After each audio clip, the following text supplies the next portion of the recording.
the marriage of Christianity to book publishing is a rather natural one. Christians are a people of the book, and we're a people of many books. In fact, where the gospel spreads, literacy also spreads with it. Reading and writing were core priorities for Christians even from the very beginning. And while the Greco-Roman world in the age of the New Testament was busy building and populating elaborate temple structures, Christians were gathering in remote places and homes, far more concerned with reading epistles together as an embodied metaphorical temple of God, rather than establishing any sort of temple tourism of their own. What we inherited from those very first Christians is not a list of places to visit, but a collection of precious letters to read. And that is a point well made in Larry Hurtado's new book, Destroyer of the Gods, Early Christian Distinctiveness in the Roman World. But the story doesn't end there. Fast forward to the Protestant Reformation, and there we find an innovative preacher and monk named Martin Luther, who single-handedly took the printing press from an economically perilous side industry to one of the central economic forces of his day. With the press, Luther was able to first popularize theological works for the laity. He translated the Bible into the language of the people. He also mastered the art of writing in the vernacular of his day, and he mastered a style of short-form writing that exploded his popularity. In every area, it seems, Luther proved himself to be a publishing pioneer, and that incredible story is now told in an excellent new book by historian Dr. Andrew Pettegree. I talked with him recently, and today our conversation is being released in the Ask Pastor John podcast series. Dr. Pettegree serves as professor of modern history at the University of St. Andrews in Scotland, where he is the founding director of the St. Andrews Reformation Studies Institute. He is the author of several books, but today we talk about his fascinating book that he wrote entitled, quote, Brand Luther, How an Unheralded Monk Turned His Small Town into a Center of Publishing, Made Himself the Most Famous Man in Europe, and Started the Protestant Reformation. If such a book sounds exaggerated, it's not. In fact, one of the things I most appreciate about Dr. Pettegree is his willingness to demythologize Luther when appropriate, going so far as to suggest instead of the famous 95 Theses being nailed to the castle church door by a hammer in Luther's hand, it was more likely gently stuck to the door with glue, and even possibly at the hands of a university assistant. So to begin this interview, I asked Dr. Pettegree to explain his radical view of Luther's mythic moment. In fact, I'm taking quite a moderate middle way in suggesting that this was glued up, because back in the 50s, a historian started a real controversy by suggesting the 95 Theses weren't displayed on the church door of Wittenberg at all. I'm inclined to reject that, and the reason is that exhibiting theses on the university notice board, which is exactly what the church door at Wittenberg was at this time, was so routine an operation that it's quite normal that nobody would have stated that they had witnessed this at the time. So I don't think the fact that no one came forward in 1517 to say, I saw Luther sticking them up is all that material. We're also helped by the discovery, relatively recently, of the single surviving copy of his thesis on scholastic theology, which he put forward 6 weeks before the thesis on indulgences, and which completely bombed. And these were known only from a much later version until this turned up. And that's not unusual. These sorts of fugitive pieces, broadsheets, single sheets printed on one side only, very often don't survive. They survive only in small numbers, and many editions have just simply been lost altogether. So if Luther's original version of the 95 Theses has been lost, which I'm pretty certain it has, that's not extraordinary in itself, and I'm pretty sure they were stuck up in this way. And because so many pieces of paper would have been stuck up, pasted on top of each other, the use of a nail would soon have destroyed the door. So that really is a romantic invention of the 19th century. Well, not so ringing or dramatic. We've gotten ahead of ourselves, and it's my fault in this interview. Let's back up, rewind to pre-Reformation Wittenberg, Germany. It seems to be a most unlikely backdrop for the drama that will follow. Sketch the story for us. I mean, what was the town like early on? How unlikely of a place was it to become the epicenter of cultural transformation and mass media? Well, life was pretty slow. Wittenberg was a relatively tiny place. It probably had only about 2,000 inhabitants then. And it was regarded, not least by Luther himself, as very much on the fringes of civilization. It was further north and east than other of the great cities of North Germany, like Erfurt and Leipzig. It was out of the way, it was off the beaten track, and such sophistication as there was to be found in these larger places, principally Leipzig, the established university town, and Erfurt, which was a major center of scholarship as well. So when Luther was invited to go to Wittenberg to have a temporary position as a professor there in their new university, he thought he had really got the short straw. He wasn't at all pleased. And it's looking back on this experience many years later in life that he uses this expression about it being on the very boundaries of civilization. It was rescued by the fact that Wittenberg was also the capital of a very important principality, that is, electoral Saxony. And its elector, Frederick the Wise, was determined to make something of it. And so he did what princes do. He founded a choir for his chapel. He imported a court painter, and that, of course, would be very significant in Luther's life when that was Lucas Cranach, important in Luther's life. And he started a big library. And most of all, he started a university. Because there was no university on his territory. Leipzig was in the part of Saxony which had been carved up for his cousin. So it was really important for him, as one of the most important princes of the German Empire, that he should have a university. And it was this that brought Luther to Wittenberg in the first place. But it was a very modest little place. It was probably no more than 2 or 3 streets. At this point, the streets weren't even paved. And crucially, Wittenberg didn't really have, like the great cities, Augsburg and Nuremberg, an elite. It didn't really have an elite of merchants who ruled the place. The leading traders of Wittenberg were quite modest people. There were a lot of people working in farming and breweries. So it was fairly agricultural and really not very sophisticated at all. Among other things, you're an expert on the history of European books. Sketch a little history of Gutenberg's press, his printing press from 1436 to Luther in 1517. Books existed already. Mostly they were handwritten manuscripts in academic libraries, so books were common and accessible in universities.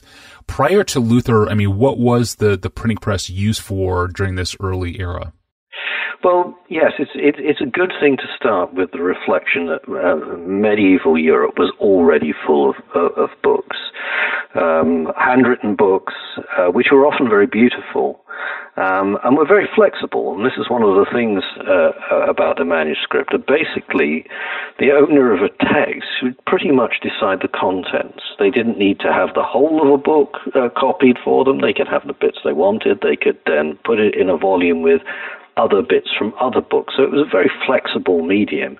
It also facilitated decoration. So when printing came along, it wasn't immediately obvious to the existing owners of manuscripts that they'd be much better off. The new medium of print, Gutenberg really solved the technical difficulties of printing very, very early.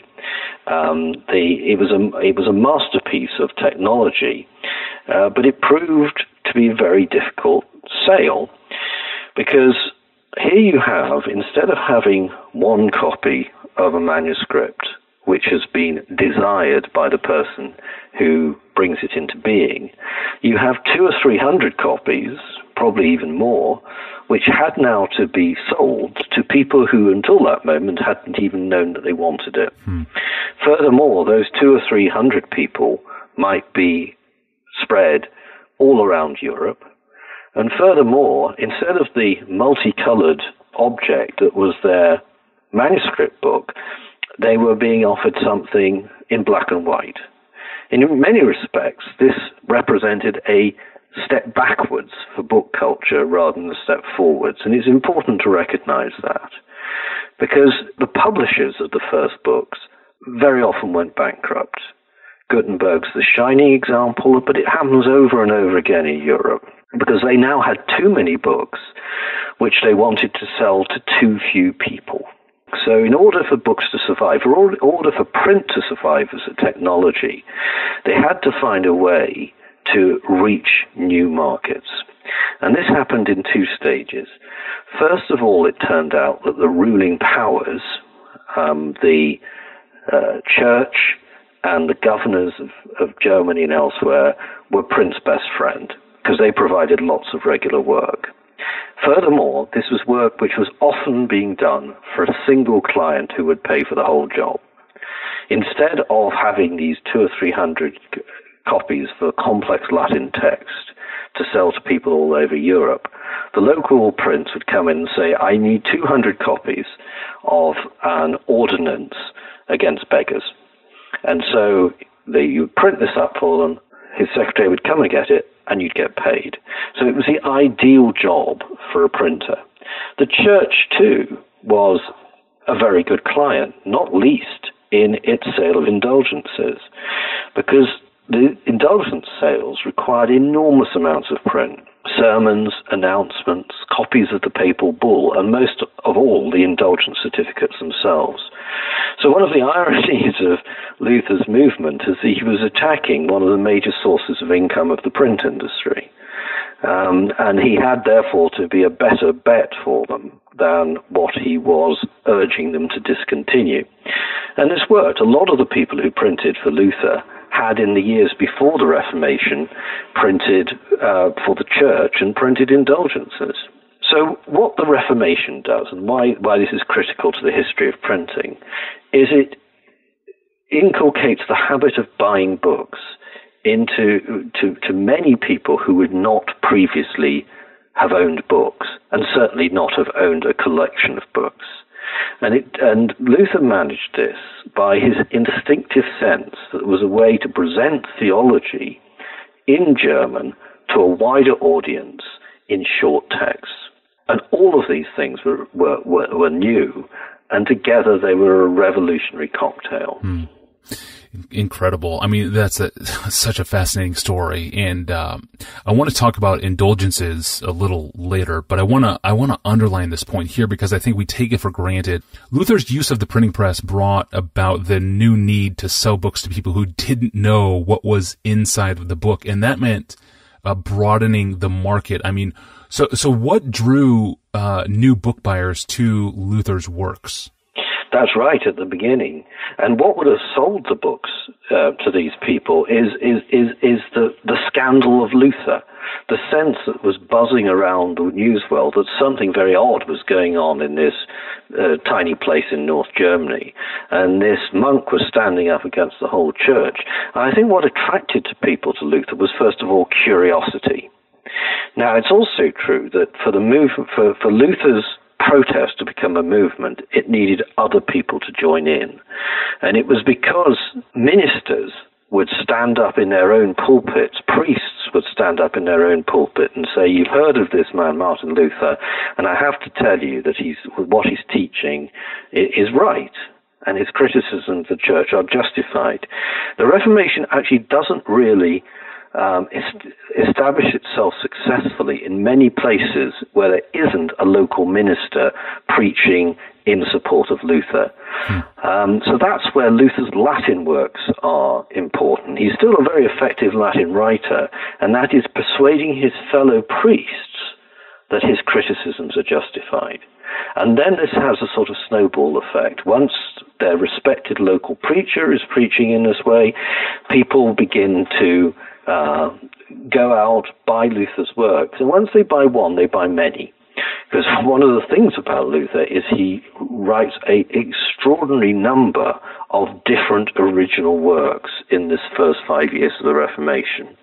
And these are printed all around Germany in a sort of sequence, first in Wittenberg, then in Leipzig, then in Augsburg and Nuremberg, Basel and Strasbourg. So they ricochet in this way around all of the major printing centers of Germany. Yeah, so fascinating. So Luther's books became more than just books. They seem to signify the growing momentum of the man and his movement. Yes, it's an opportunity for inquiring minds to delve deeper, and it also becomes, as people become more convinced of Luther, a way in which people can make a token, if you like, of allegiance. That people may already have decided, based on what they hear in the pulpit and based on what they hear about Luther, that he was a holy man. And you respect him and you worry about his fate. Maybe you've seen him on one of his great journeys across Germany in the first years of the Reformation. So you buy a book in order to attach yourself to a party. I've said before, it's almost like buying the program when you go to a major sports event. It's not as if by buying the program you can affect the outcome of what's going to happen, but it is a way of signaling allegiance. And I think books become, in this way, badges of identity. Fascinating. All right. So Gutenberg himself, as I understand it, was a devout Roman Catholic. As you mentioned earlier, his printing press was employed by the church to churn out certificates of indulgences. So now take us forward to 1517. Luther was a preacher in Wittenberg. Now in 1517 or thereabouts, he launches his brand, as you call it, in using the printing press. In a nutshell, how did Luther pull together his press to support his ambitions from the very rudimentary printing press that was available to him locally? Well, this is actually quite difficult, and this was one of the major obstacles to the spread of the Reformation. The first press isn't established in Wittenberg until 1502. That's right at the beginning of the university, and a full 50 years since printing had been operating in other parts of Germany. Until that point, any books required in this small place would have been supplied from either Erfurt or from Leipzig. And to be honest, things didn't much change. I think in the first 15 years of the press, this one single press, which goes through several pairs of hands, is turning out fewer than 10 works a year, and most of these are very small. So it wouldn't even have been fully occupied. The works were of quite a rudimentary quality, and even the professors, if they wanted something done which was more serious, wouldn't use the Wittenberg press to do it. It wasn't very loyal, but it was a mark that academic ambition doesn't always go with local loyalty. Yeah. And so when Luther came along, he did use the local printer, Johannes Rau-Grünenberg, but he didn't. It simply wasn't satisfactory. Rau-Grünenberg had a single press. He was rather slow. He was rather deliberate. And though he was a faithful supporter of Luther, and Luther was quite faithful to him too, he simply couldn't keep up with the pace of events. And Luther was forced to send books to Leipzig to get them printed.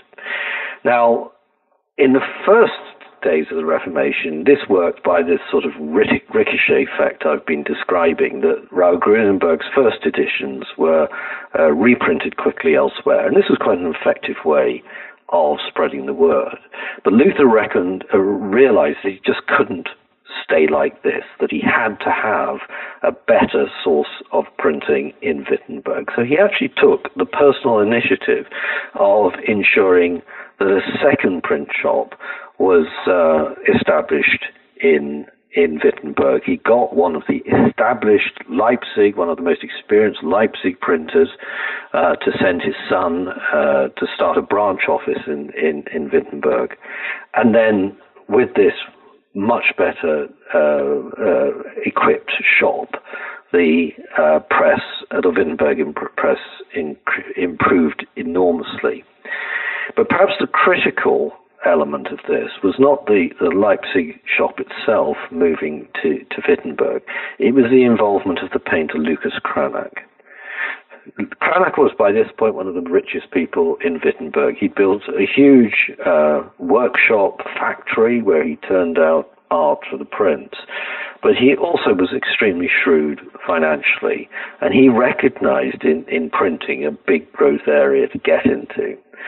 And this is what creates the brand, because Cranach creates for Wittenberg works beautiful title pages with exquisite Renaissance borders. And into these woodcut frames can then be placed the title with Luther's name, Martin Luther, and below Wittenberg.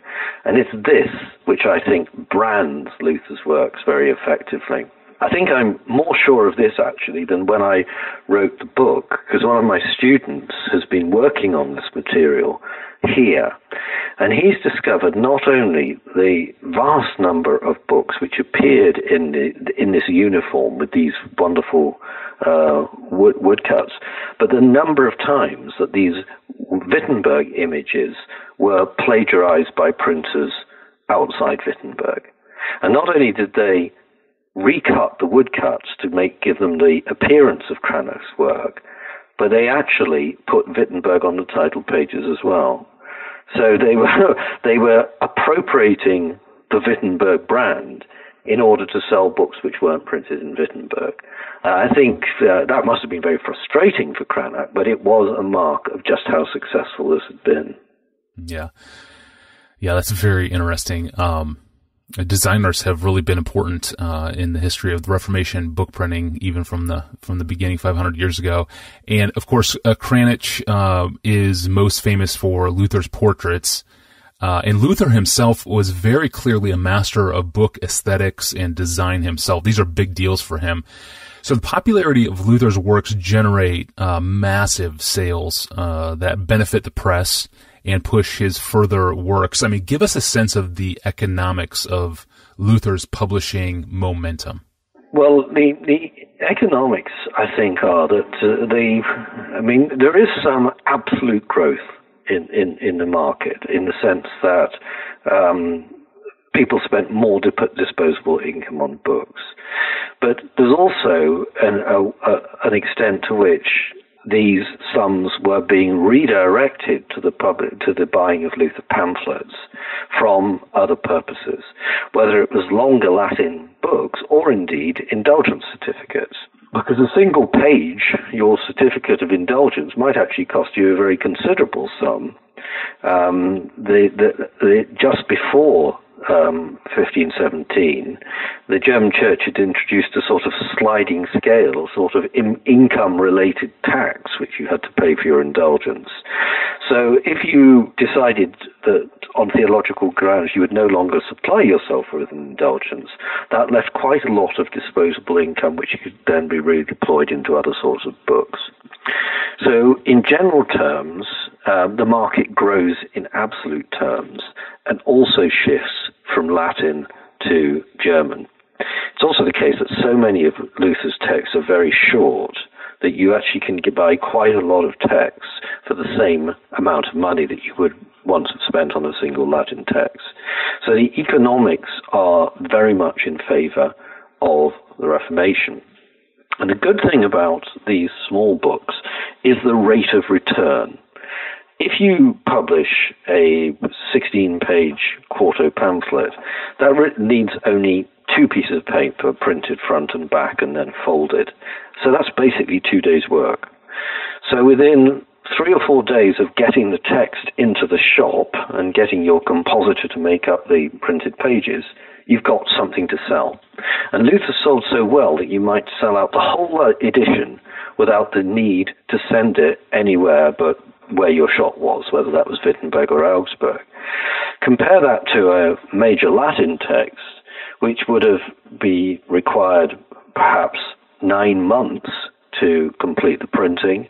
It would then have to be sent to other major towns in order to retrieve, to sell the entire edition, which means that in order to make back your costs might cost the best part of 2 years, and indeed you might not make back the whole cost. Because by the time all these larger books had been sold, there were so many other people involved, the carters who carried them along, the booksellers who sold them, the wholesalers who took stock off your hands, the money changers who brought the cash back to you in terms of bills of exchange. All of this was eroding profit. With Luther's books, because of their local sales and because it was so rapid, you got a very, very rapid rate of return. And that meant that these small print shops in places like Wittenberg were quickly building capital to take on the bigger projects like Luther's translation of the Bible. Yeah, really important projects to come. And the translation and printing of that Bible is no small footnote in Luther's legacy. But you actually use one of those key short works to date the real beginning of the Protestant Reformation to the spring of 1518 is when you would date it. And I'm talking about Luther's short book titled The Sermon on Indulgences and Grace. It's a very short book of just 1,500 words. Writing theology for the masses through short-form writings was a particular innovation of Luther's, as you say in your book. So for Luther, I mean, how fast could Luther turn out a new book like this one, this 1,500-word one, from writing to printing? How long did it take? Well, that's a very interesting question. You have to think that he was writing extremely fast because he published, I think, something like 45 original writings in the first 3 years of the Reformation. It's an astonishing achievement. And all of these were, very reactive. They were responses to other people. It's also the case that none of this work reduced his normal duties. His duties in the university, his preaching in the town church. And I wrote a letter recently where Luther's complaining about his workload, and he was overwhelmed by all this, not least his correspondence, because, of course, responding to people personally who wrote to him to say, I'm very troubled by what you've been saying, or I'm very enthusiastic about what you've been saying. All of these letters required an individual response. And then, he tells us, he's actually teaching the children of Wittenberg their catechisms on a daily basis. So the sheer physical resilience of this man at a time of extreme stress must have been quite remarkable. By about 1530, he was pretty sick. And although he limps on till 1546, he was really never in good health again. I think it was the first years was just a sort of wild, adrenalized ride, helped by the fact that he was fairly phlegmatic about the outcomes for himself. He didn't really expect to survive this confrontation. No, he did not, and that's an important point in the story. Marshall McLuhan, the late Roman Catholic media ecologist, is less impressed by this whole story. He once said on the rise of the printing press by Luther, quote, "The church was destroyed or dismembered in that era by a stupid historical blunder, by a technology," end quote. Luther, I presume, did not think of the printing press as a stupid historical blunder, but as a divine gift. But from Rome's view, I mean, what do you think McLuhan means here? Well, I'm not sure what Marshall McLuhan means there. I mean, if he means that the blunder from the point of view of the church was not to embrace the press themselves, then they may have something, because before the Reformation, the Roman Catholic Church, the Orthodox Church, was the major client of the press. 40% of everything that was produced on the press was produced for the church. But the difficulty for opponents of Luther was that they really didn't think that this sort of popular theology was appropriate. They didn't think that theology should be discussed with lay people. They thought this should be kept in the clerical family. And it was that which really hamstrung people who disapproved of Luther.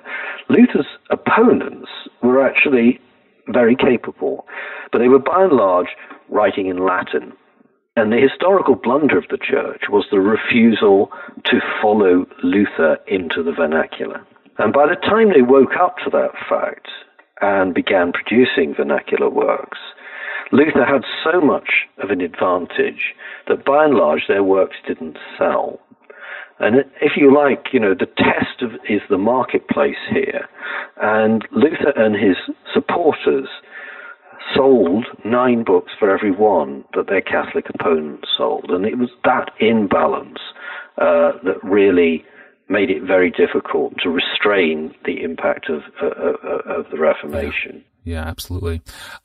Luther's vernacular works, even today, are just loaded with a profound amount of his personal verve, his unction, his magnetism, quite a bit of his profanity. I can only imagine what he was like in person. And I mean, unlike other Reformation leaders, Luther's personality, for good or bad, really oozes from the printed page. I mean, where did Luther learn how to transfer his personality onto the page like this? Well, that's one of the miracles of the Reformation. I mean, there's nothing in Luther's training to suggest this astonishing facility as a vernacular writer.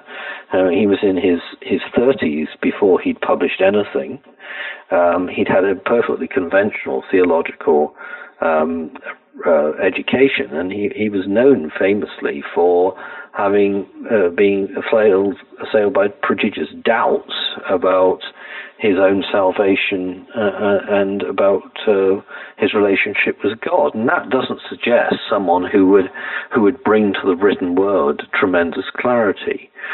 So this is a gift, and it's an unpredictable gift, but the reward, as has always been the case for early adopters of technological innovation, they get the field to themselves, much in the sense that, the first politicians to look good on television are still inscribed in our memory because they've sensed something which is not yet a completely formed being. And somehow Luther did this.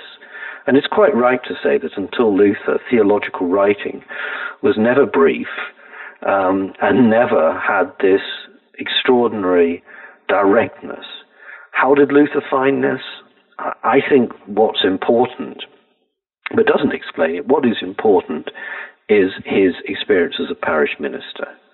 That he was not just a professor, but he was also the minister of the parish church. So he would have had the experience of standing in front of the congregation in the one and only parish church in Wittenberg, seeing the congregation in front of him, seeing their reactions, and knowing when they were listening and when they were not. And I see something of this same sense of what the people could understand in his early works, even in the 95 Theses themselves. I mean, 10 of the theses towards the end basically are quotes of what people have said to them. People complain that. People say this about Rome.